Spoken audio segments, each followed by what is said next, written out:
नमस्ते विद्यार्थियों। आज की कक्षा में आपका हार्दिक अभिनंदन है। तो देखिए, हम अध्ययन कर रहे थे जो आपकी पाठ्य पुस्तक है आरोह, उसके जो गद्य भाग है उसके पहले पाठ का नमक का दरोगा, जो मुंशी प्रेमचंद के द्वारा लिखित जो कहानी है उसका।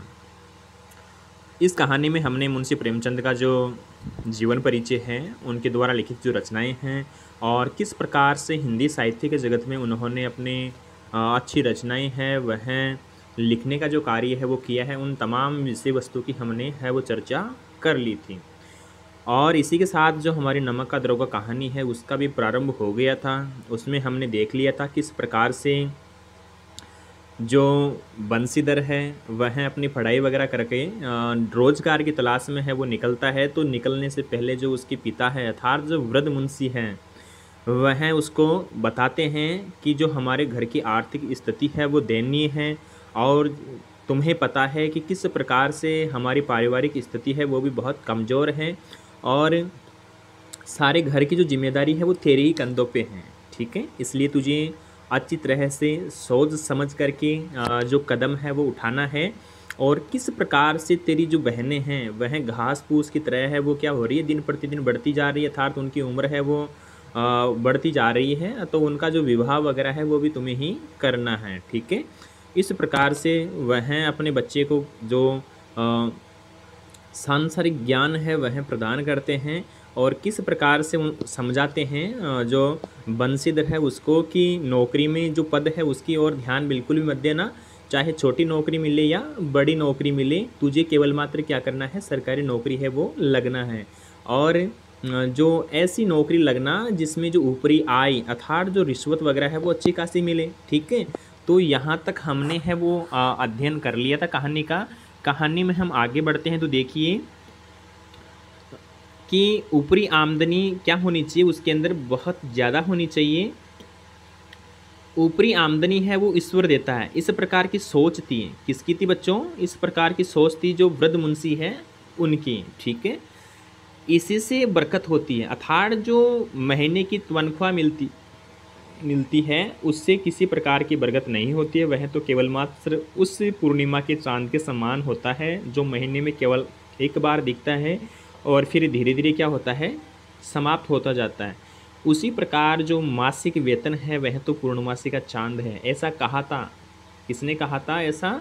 जो वृद्ध मुंशी है उन्होंने कहा था। ठीक है बच्चों, फिर देखिए कि जो ऊपरी आय है वह ईश्वर देता है, ऐसा मानना था। किसका मानना था? ऐसा मानना था वृद्ध मुंशी का। ठीक है, और उसी में क्या होती है, उसी में बरकत होती है, अर्थात जो बरकत है अर्थात जो बचने का जो कार्य है, अन्य जो तमाम आवश्यकताएं हैं उनकी पूर्ति है वो किससे होती है?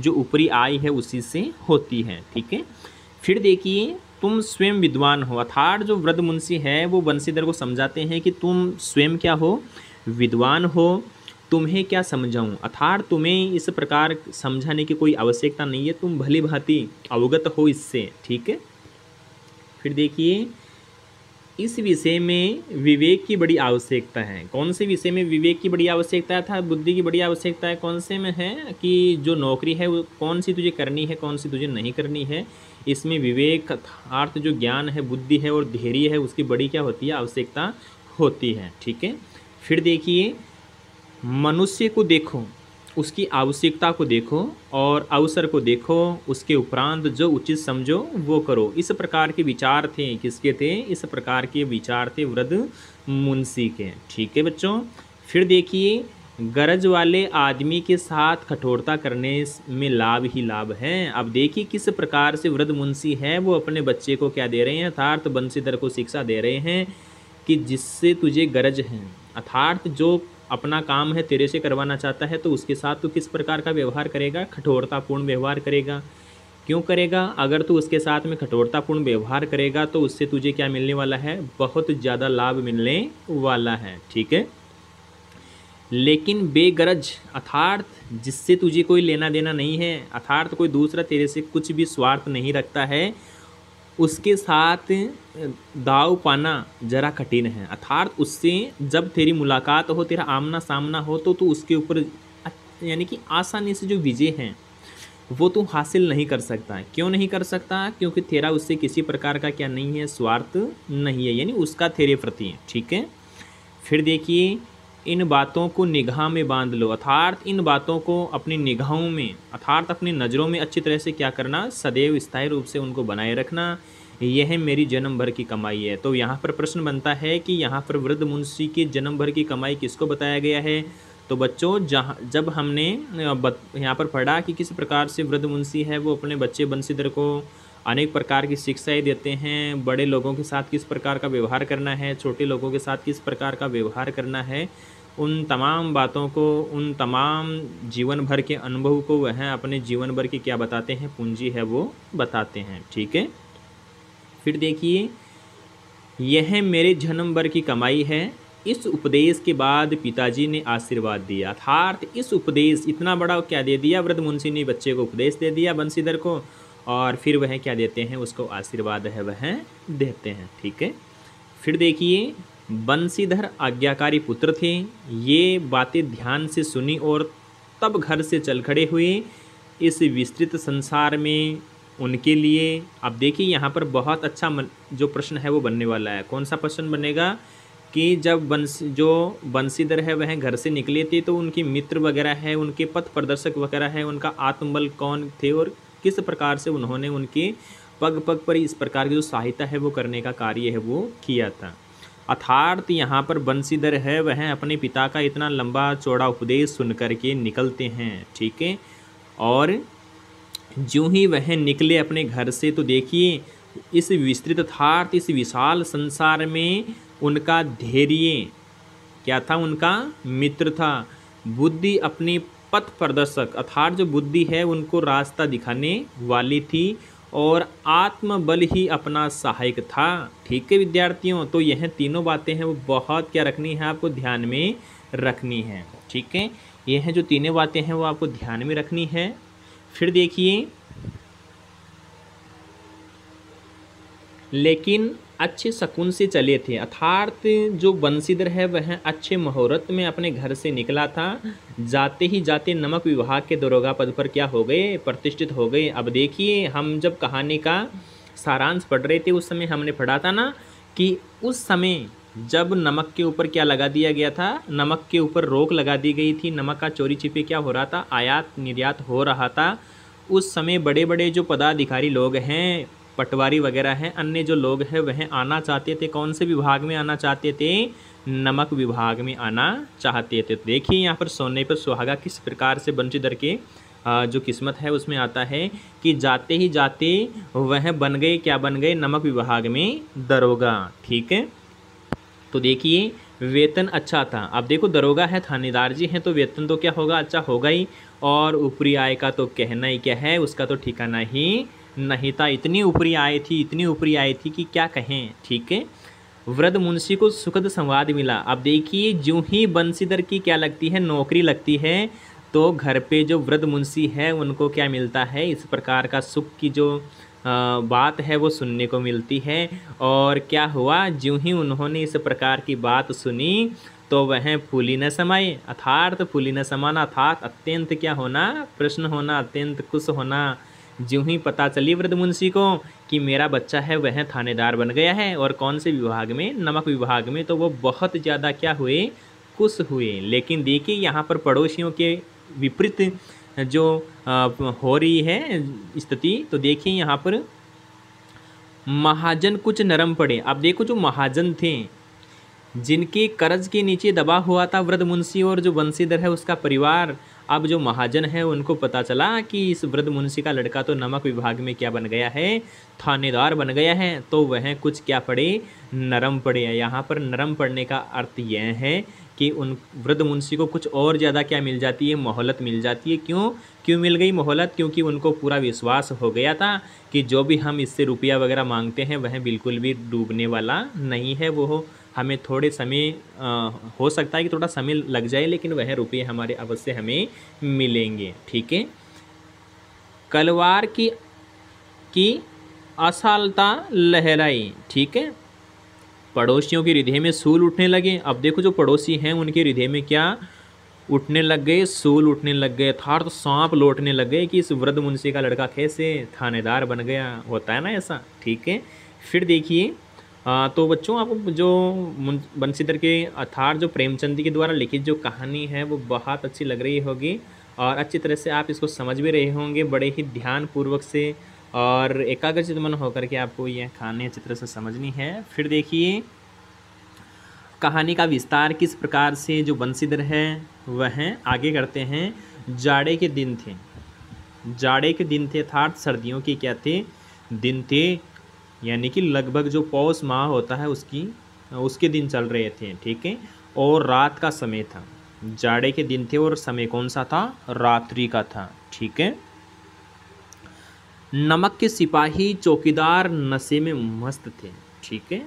मुंशी बंशीधर को यहाँ आए अभी 6 महीने से अधिक न हुए थे, लेकिन इस समय थोड़े समय में ही उन्होंने अपनी कार्य कुशलता और उत्तम आचार से अफसरों को मोहित कर लिया था। अर्थात जो बंशीधर हैं वह कार्य के प्रति कर्मठ थे, बड़ी ही ईमानदारी के साथ में वह अपना कार्य है वो संपन्न कर रहे थे, इसलिए उनकी जो वाहवाही है वो चारों तरफ फैल गई थी। बड़े बड़े जो अफसर हैं वह भी उनके ऊपर मोहित हो गए थे, अर्थात उनकी कार्य की क्या करने लग गए थे, प्रशंसा है वो करने लग गए थे। क्यों करने लग गए थे, क्योंकि उन्होंने बड़ी ही कर्मठता के साथ में, ईमानदारी के साथ में, पूर्ण कार्य कुशलता के साथ में अपना जो कार्य है वो क्या कर रहे थे, पूर्ण कर रहे थे। इसलिए अब देखिए अफसर लोग उन पर बहुत विश्वास करने लगे थे। नमक के दफ्तर से 1 मील पूर्व की ओर जमुना बहती थी, अर्थात जो नमक का विभाग था, जो दफ्तर था,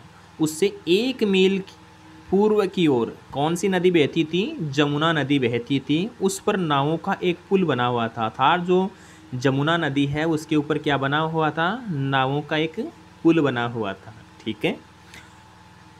दारोगा जी किवाड़ बंद किए मीठी नींद सो रहे थे, अचानक आँख खुली, अर्थात रात्रि का समय था, दरोगा जी है वो आराम से चैन की नींद सो रहे थे।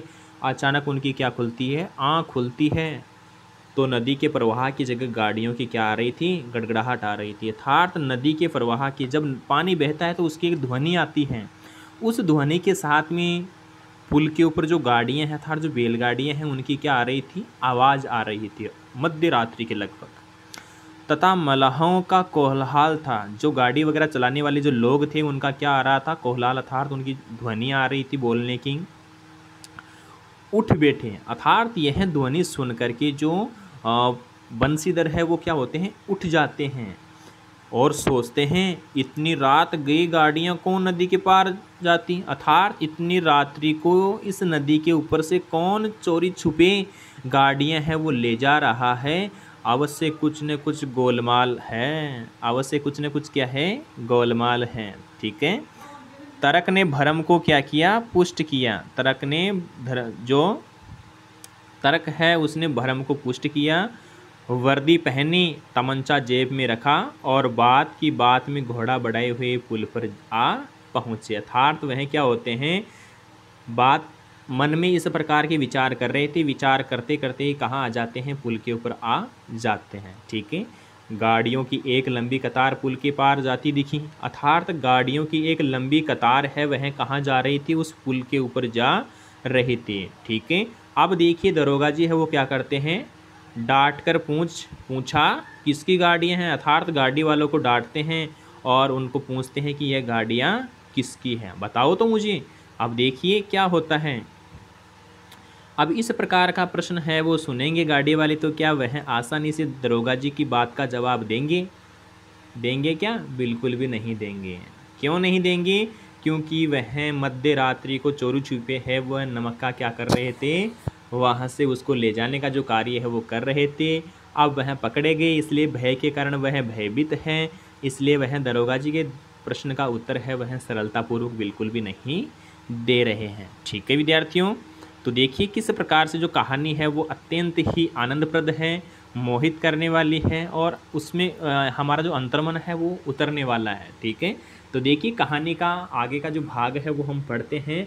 अब देखिए दरोगा जी ने क्या किया, उनसे प्रश्न पूछा, अब प्रश्न का उत्तर नहीं मिला, इसलिए थोड़ी देर के लिए क्या छा गया, सन्नाटा छा गया, ठीक है। आदमियों में कुछ खानापुसी हुई, अर्थात आदमी हैं जो गाड़ी चलाने वाले हैं उनमें कुछ न कुछ खानापुसी होती है, अर्थात धीरे धीरे वह कानों ही कानों में क्या कर रहे हैं, बातें कर रहे हैं। तब आगे वाले ने कहा पंडित आलोपीदीन की है, कि यह जो गाड़ियाँ हैं वो किसकी हैं, यह गाड़ियाँ तो पंडित आलोपीदीन की है। ठीक है, अब देखिए दरोगा जी ने यह सुना और सुनते ही कहा कौन पंडित आलोपीदीन, कि जो पंडित आलोपीदीन है वो कौन है। अर्थात यहाँ पर जो दरोगा जी हैं उनकी नौकरी लगे हैं वो केवल मात्र 6 महीने हुए थे, इसलिए अच्छी तरह से जो पंडित आलोपीदीन है उसको वो जानते नहीं हैं और इस प्रकार का प्रश्न है वो करते हैं। अब देखिए गाड़ी वाले हैं वो कहते हैं दातागंज के हैं, कि जो पंडित आलोपीदीन है वो कहाँ के हैं, दातागंज के हैं। अब देखिए मुंशी बंशीधर चौंके, मुंशी बंशीधर है वह यह बात सुनकर के क्या होते हैं, चौंक जाते हैं। पंडित आलोपीदीन इस इलाके के सबसे प्रतिष्ठित जमींदार थे, अर्थात इस इलाके के सबसे रईस व्यक्ति कौन थे, पंडित आलोपीदीन थे। ठीक है, और अच्छी खासी उनकी मान प्रतिष्ठा थी, लाखों रुपयों का लेन देन करते थे। इधर छोटे से छोटे और बड़े बड़े ऐसे कौन थे जो उनके ऋणी न हो, अर्थात छोटा व्यापारी देख लीजिए, बड़ा व्यापारी देख लीजिए, हर एक व्यक्ति ने पंडित आलोपीदीन से क्या ले रखा था, ऋण है वो ले रखा था, अर्थात कर्ज है वो ले रखा था। ठीक है, व्यापार भी बहुत लंबा चौड़ा था, बड़े चलते पुर्जे आदमी थे। अंग्रेज़ अक्सर उनके इलाके में शिकार खेलने आते और उनके मेहमान होते। क्यों होते मेहमान, क्योंकि पैसे वाले हैं और पंडित आलोपीदीन है वह उनकी अच्छी खासी क्या करते हैं, आवभगत करते हैं, इसलिए सारे के सारे जो अंग्रेज़ है वो शिकार खेलने के लिए आते तो अवश्य उनके घर है वो रुकते और उनकी मेहमानबाजी है वो स्वीकार करते। उत्तर मिला कानपुर, सॉरी यहाँ पर देखिए 12 मास सदाव्रत चलता था, अर्थात 12 महीने इस प्रकार का अंग्रेज़ों के वहाँ आना और उनकी जो भी है मेहमानबाजी उसको वह स्वीकार करते, तो इसलिए 12 महीने इस प्रकार का जो कार्यक्रम है वो चलता रहता था। फिर देखिए मुंशी जी ने पूछा गाड़ियाँ कहाँ जाएगी, अर्थात जो दरोगा जी हैं वो पूछते हैं कि जो गाड़ियाँ हैं वो कहाँ जाएगी। उत्तर मिला कानपुर, लेकिन इस प्रश्न पर कि इनमें क्या है, यह प्रश्न करते ही दरोगा जी के द्वारा वापस क्या छा जाता है, सन्नाटा वह छा जाता है। दरोगा साहब का संदेह और भी क्या हो गया, बढ़ा, कि अवश्य इनमें क्या है, नमक है। अर्थात कोई भी क्या नहीं देता है, जवाब नहीं देता है। किस प्रश्न का जवाब नहीं देता है बच्चों, जब दरोगा जी ने पूछा, अर्थात बंशीधर ने पूछा कि इन गाड़ियों में क्या है, तब कोई भी गाड़ी वाला है वो इस प्रश्न का क्या नहीं देता है, जवाब नहीं देता है। ठीक है, तो देखिए कहानी का आगे विस्तार किस प्रकार से होता है।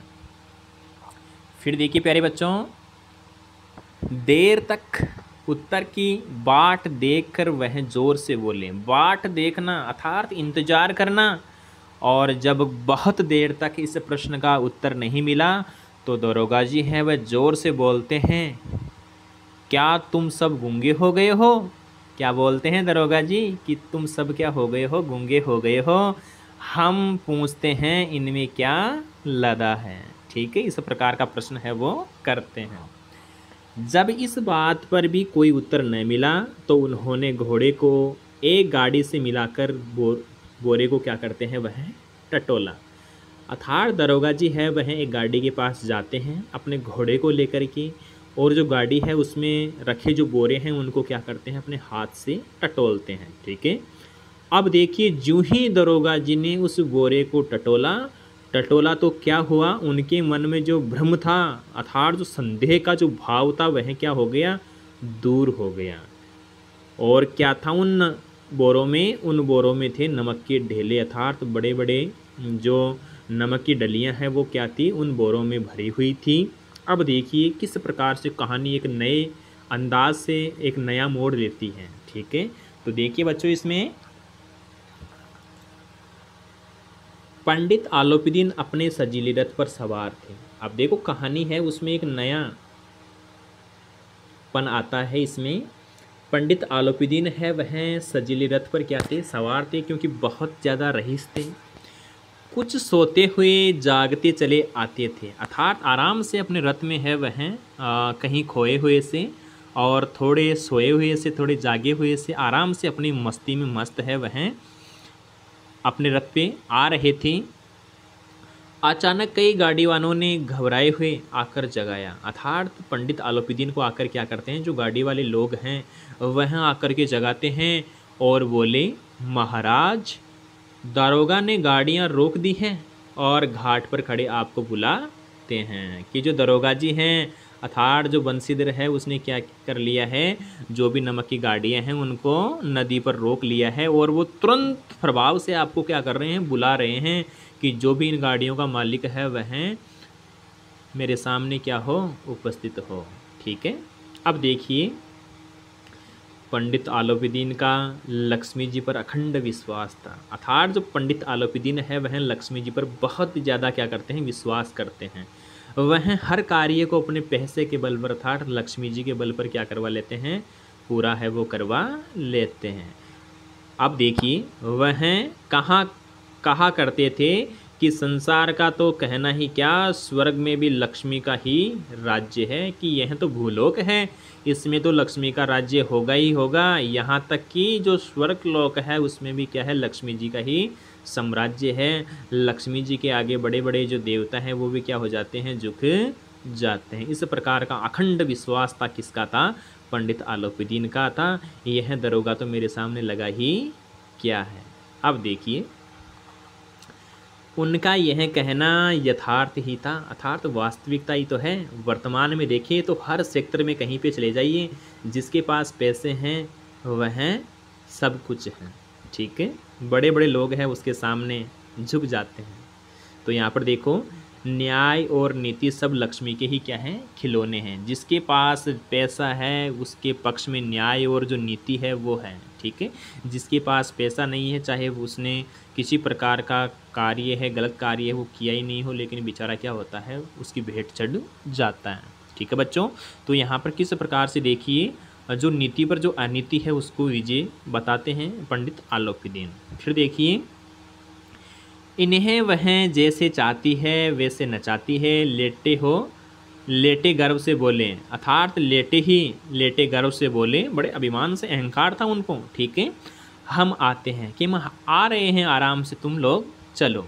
यह कहकर पंडित जी ने बड़ी निश्चिंता के साथ जो पान है उसका जो बीड़ा है, अर्थात एक पान का जो टुकड़ा है वो क्या करते हैं, लगा करके अपने मुंह में है वो दबा लेते हैं।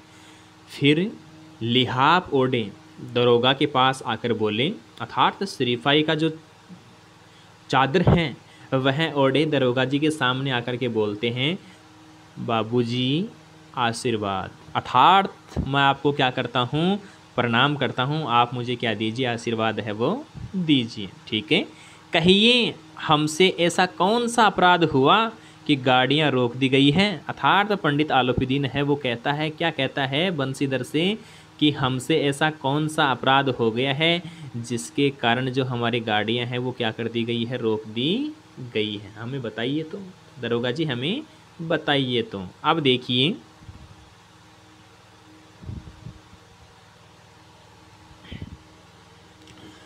फिर देखिए, हम ब्राह्मणों पर तो आपकी कृपा दृष्टि रहनी ही चाहिए। हम, अर्थात हम यहाँ पर कौन है, पंडित आलोपीदीन कहते हैं कि हम जैसे ब्राह्मणों पर तो आप जैसे बड़े लोगों की जो कृपा दृष्टि है वो सदैव होनी ही चाहिए। बंसीधर रुखाई से बोले, सरकारी हुक्म है। अर्थात इस प्रकार की बात पर बंसीधर कहते हैं कि यह सरकारी हुक्म है, मैं इसमें कुछ भी नहीं कर सकता हूँ। देखिए बच्चों, यहाँ पर किस प्रकार से कहानी है वो बहुत गहराई में उतरती जा रही है। फिर देखिए, पंडित आलोपीदीन ने हंसकर कहा, हम सरकारी हुक्म को नहीं जानते हैं। अर्थात पंडित आलोपीदीन है वो क्या कहते हैं कि हम सरकारी हुक्म को नहीं जानते हैं और न ही सरकार को जानते हैं, कि ना ही तो मैं सरकारी हुक्म को जानता हूँ और ना ही किसको जानता हूँ, सरकार को जानता हूँ। हमारे सरकार तो आप ही हैं, अर्थात आप जैसा उचित समझेंगे वैसा ही यहाँ पर क्या होने वाला है, कार्य होने वाला है। हमारा और आपका तो घर का मामला है। अब देखो किस प्रकार से अपने लक्ष्मी के जाल में फंसाना चाहते हैं। कौन चाहता है, यहाँ पर पंडित आलोपीदीन है वो किसको फंसाना चाहता है, यहाँ पर जो दरोगा जी हैं अर्थात बंसीधर हैं उनको। ठीक है, फिर देखिए, हम कभी आपसे बाहर हो सकते हैं, आपने व्यर्थ का कष्ट उठाया, यह तो नहीं। आपने क्या किया है, व्यर्थ का ही कष्ट उठाया है। यह हो नहीं सकता कि इधर से जाए और इस घाट के देवता को भेंट न चढ़ावे। अर्थात यहाँ पर घाट का देवता बताया है, किसको बताया है, पंडित आलोपीदीन ने दरोगा जी को बताया है कि हम इस प्रकार की बिल्कुल भी गुस्ताखी नहीं कर सकते कि हम यहाँ से निकले और आपको भेंट स्वरूप कुछ भी न दे करके जाए। आपका जो भी हिस्सा बनने वाला है हम आपको दे देंगे। अब देखिए क्या होता है, मैं तो आपकी न पड़ा, मैं तो आपकी सेवा में स्वयं ही आ रहा था। बंशीधर पर ऐश्वर्य की मोहिनी बंसी का कुछ प्रभाव नहीं पड़ा। ऐश्वर्य धन की जो मोहिनी जो बंसी है उसका कुछ भी प्रभाव नहीं पड़ता है। किसके ऊपर नहीं पड़ता है, दरोगा जी के ऊपर नहीं पड़ता है। ठीक है, जिस प्रकार से जब समुद्र मंथन हुआ था तो किस प्रकार से भगवान विष्णु ने कौन सा रूप धारण किया था, मोहिनी का रूप धारण किया था, और जो असुर हैं उनको अपने नृत्य में, अपने सौंदर्य में क्या कर लिया था, मोहित कर लिया था, और जो अमृत है उसका पान करवा दिया था। किसको करवा दिया था, देवताओं को करवा दिया था। लेकिन यहाँ पर जो बंशीधर है उसके ऊपर बिल्कुल भी, जो आलोपीदीन है उसकी जो ऐश्वर्य की धन की जो बांसुरी है मोहिनी, उसका प्रभाव है वो नहीं पड़ रहा है। ठीक है, फिर देखिए ईमानदारी की नई उमंग थी। आप देखो ये अभी जो बंशीधर है वो लगे ही तो थे, अर्थात दरोगा जी बने ही तो थे, उनमें ईमानदारी की एक नई उमंग थी।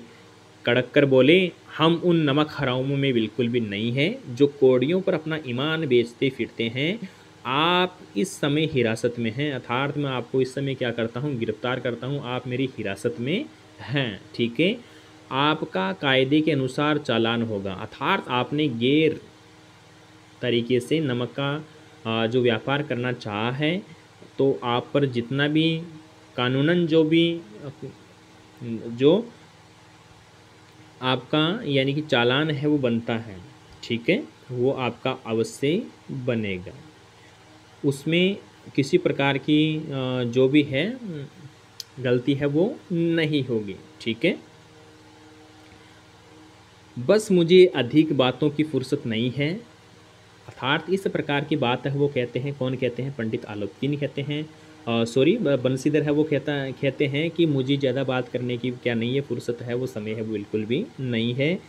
जमादार बदलू सिंह अर्थात अपने सिपाही से कहते हैं, जो बंशीधर है वो, जमादार बदलू सिंह तुम इन्हें हिरासत में ले चलो, मैं हुक्म देता हूँ। अर्थात तुम इन्हें क्या ले चलो, हिरासत में ले चलो, मैं तुम्हें क्या देता हूँ, हुक्म है वो देता हूँ।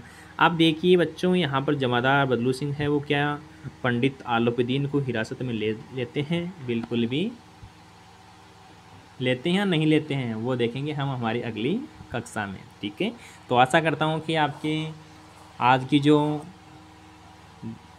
कहानी है नमक का दरोगा वह बहुत अच्छी तरह समझ में आई होगी। इसका जो आगे का विस्तार है वह हम हमारी अगली कक्षा में पढ़ेंगे।